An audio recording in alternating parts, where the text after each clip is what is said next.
Throughout my time at Texas Tech, being a junior student now, this class, NRM 1300, is something that kind of fully encompasses um, aspects of other classes that I've already taken. So um, this semester I took a soils class, I took a watershed management class, I've taken rangeland techniques, I've taken basic NRM 1401. I've taken many different NRM classes by now. I've taken freshwater ecology, um, many different classes, diversity of life. Um, and so this actually isn't the first time I've heard about the man Aldo Leopold. Obviously wrote the Sand Country Almanac.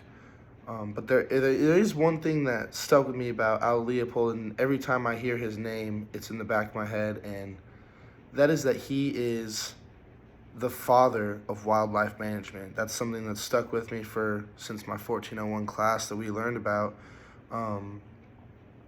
So I just want to start off with a few quotes by Aldo Leopold before I really jump into what a land ethic means. So Aldo Leopold believed that conservation is a state of harmony between people and the land. A few other quotes by Aldo. We abuse land because we regard it as a commodity belonging to us. When we see land as a community to which we belong, we may begin to use it with love and respect. Here's another one. We shall never achieve harmony with land any more than we shall achieve justice or liberty for people. In these higher aspirations, the important thing is not to achieve, but to strive. And then this last one. There are two spiritual dangers in not owning a farm. One is the danger of supposing that breakfast comes from the grocery, and the other that heat comes from the furnace. So the last one's a little bit more broad. Good old Aldo. But if we look at the first two here, I would say, or the first three really, kind of encompass what it means to have that ethic of the land and to just understand that throughout human civilization, we have always fought to conquer, take this, take that. And it wasn't up until the past 200 years or so that we started to realize that we can't just take everything that we want. Something that also sticks with me in that thought is tragedy of the commons. Thinking about what tragedy of the commons represents and the sheep model, right? You live in a community and you all share this land and there's sheep on this land, right? And so like, okay, everyone has enough, we have enough sheep that everyone can have one. So everyone takes one, and next thing you know, someone says, okay, well, there's still sheep left over. Everyone's got one. I'm going to take a second one. I see that my neighbor took a second one. I take more. Bottom line, tragedy of the commons is it starts off with an abundance of resources, but the term just one more, give me just one more bag of rice, bag of beans, hay, cattle, just one more. I want just one more. And what that leads to is degradation. Let's cut down just one more forest. Let's destroy just one more habitat to get this that we need. And what we began to understand about what we were doing is that at a certain point, you can only take so much from this world that we are living in to where it becomes an irreversible issue. And so what Aldo is saying is it's our job as citizens in a community of the world to work together and be participants and service members of this world. So he says, like, I'll rephrase this. We abuse land because we regard it as a commodity belonging to us. So we regard it as as ours because of our primal nature. When we see land as a community to which we belong to, we may begin to use it with love and respect. And so that's the encompassment of land ethic, right?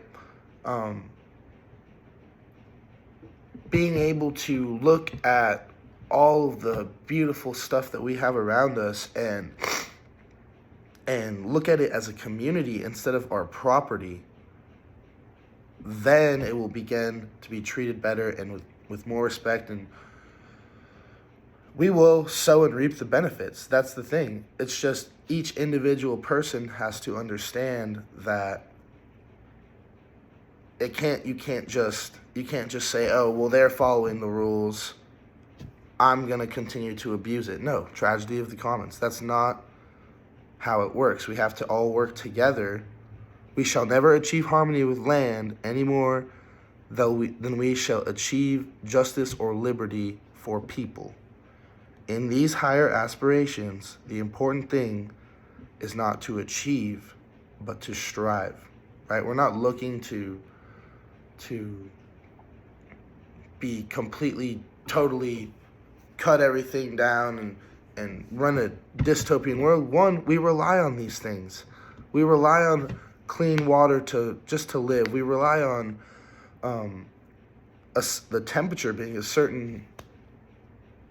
We rely on the temperature not shooting through the roof and the amount of gas emissions that we just burn these finite fuels off into the air. Sooner or later, we're going to be left with none.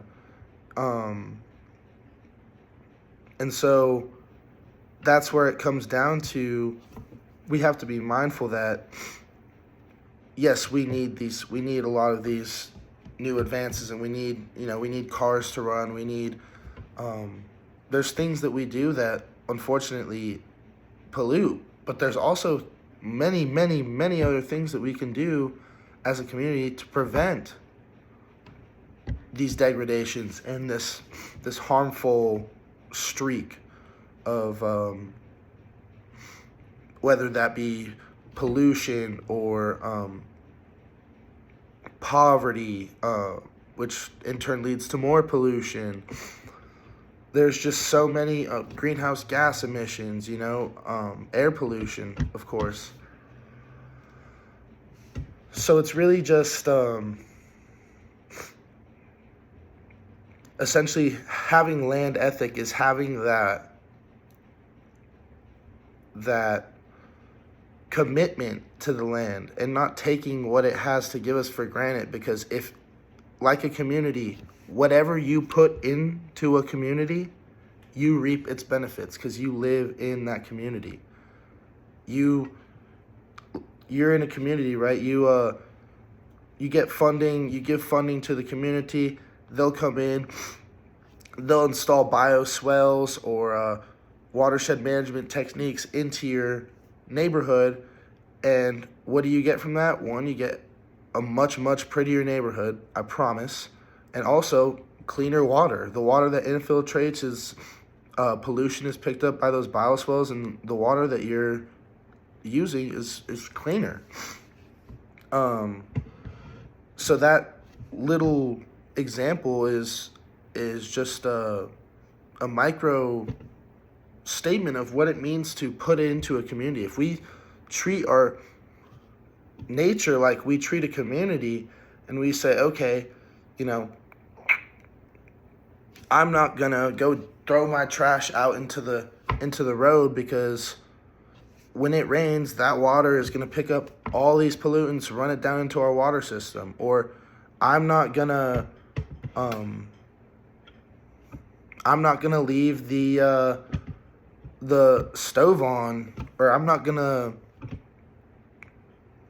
burn excessive amounts of fuel just for no reason, because it's a waste. It's a waste of fuel, and it's more and more unnecessary emissions. It's just about doing what's necessary, but also doing what you can to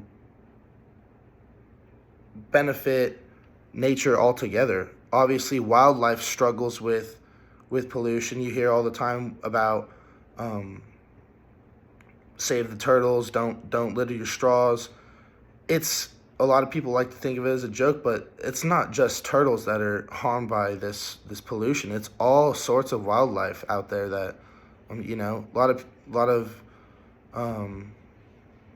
plastic bags. A lot of animals will think that they're jellyfish in the ocean, and they eat one and they're dead.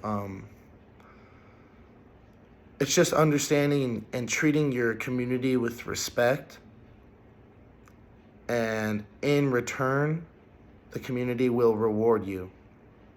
So that's kind of what I took from doing a little bit of studying of Aldo Leopold and what he describes as land ethic, right? So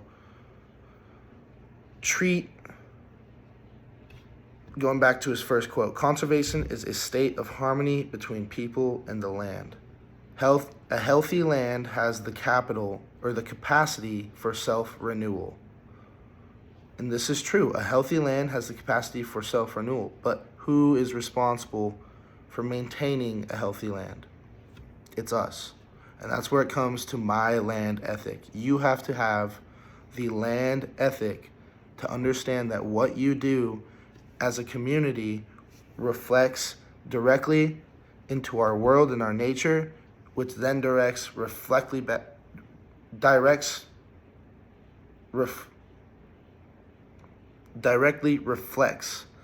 back to us. And we just have to understand that how much we do and how true we stick to our distribution of waste and how we treat the environment.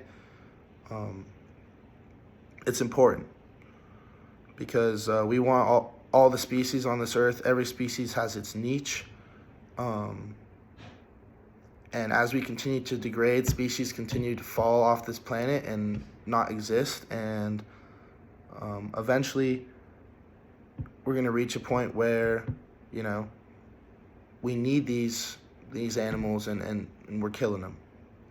And we're killing the environment, and we're killing nature, we're killing forests that have thrived for thousands of years, and we just need to take a step back and look at what we're doing, and look at how negative an impact our negative actions have on this world.